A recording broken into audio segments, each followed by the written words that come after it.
You are a key piece of the transformation of your country. How did this change become possible? At least my role in that in 93, 94, 95 in the beginning was that Estonia was very poor, and I was very concerned about how, and the idea of that was that we just get children using computers. Mm-hmm. On the in the same period, the became clear that we set up.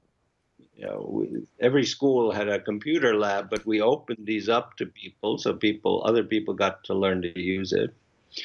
But all that was just the beginning and the groundwork for getting people used to a digital society. I mean, there are certain key issues that you have to solve. We created a digital identity for we made it mandatory because if you don't have, I mean, this is behavioral economics. If you provide a digital identity, and we've seen in most countries in Europe that do, I mean, they all offer it now, but if it's voluntary, you only get about 15 to 20% of the population, getting themselves a card or a mobile digital identity. We started developing digital services. So first was taxes. That was simple, that was easy, and it was very popular. The government, of course, would always like to have efficient things for them to work better, but for it to work, you need to offer services to the people that they like.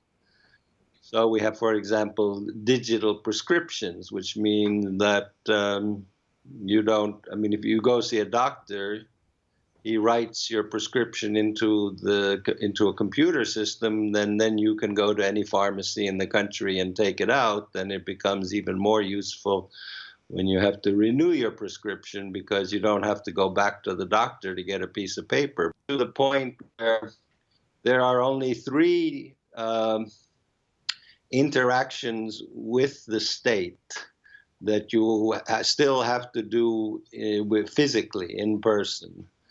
The first one is getting married, so you have to do that. The second one is a transfer of immovable property, meaning if you want to sell a house, you have to show up and do it with the notary. And the third one, of course, aside from marriage, is divorce. You have to show up to do it. What should be the main objective of a head of state during this new era? I don't know. I was pretty weird, so I. Why? Well, I'm You made it great. I'm 63 years old, and I learned how to program computers when I was 14.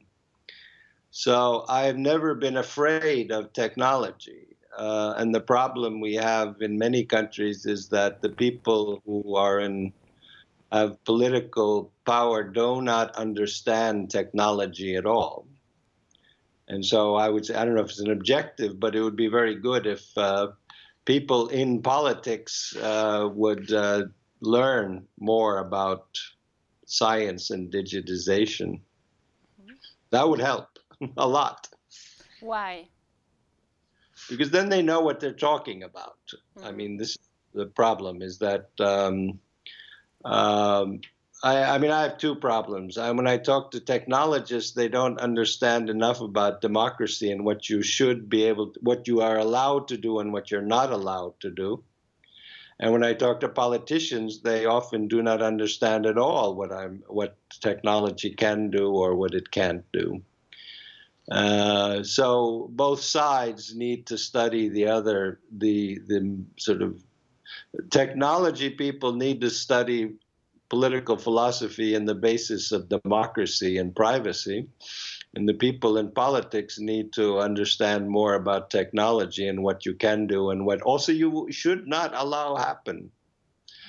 Mm-hmm. We have, I'll give you a good example. Right now in the United States, it turns out that these big companies like Facebook simply ignored and did not pay attention to government regulations about political advertising. I mean, they allowed political advertising without saying who was doing the political advertising, who was paying for it, how much was paid for it.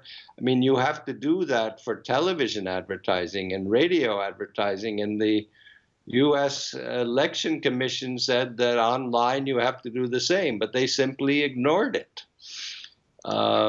So I think there's I mean, it's the whole issue of the state and or of politics and IT. Both sides need to understand much better what is going on.